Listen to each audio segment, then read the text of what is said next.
Good day, ma'am and sir. My name is Janet Manglugay, 42 years old. I'm from La Union. I'm high school graduate.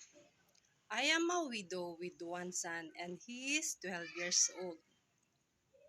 I have two brothers and two sisters and I am the youngest.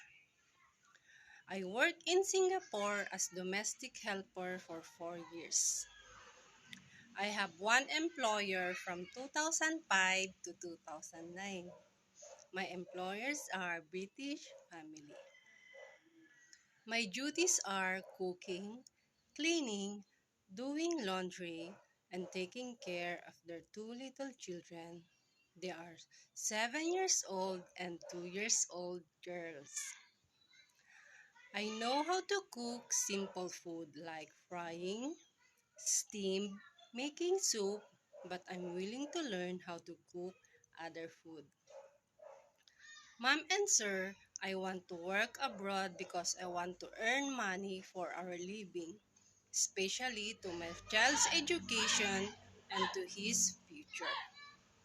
Ma'am and sir, if I will be chosen to work in Hong Kong, I will assure you that I will do all my best and to work hard. Ma'am and sir, I'm looking forward to see you in Hong Kong. Thank you.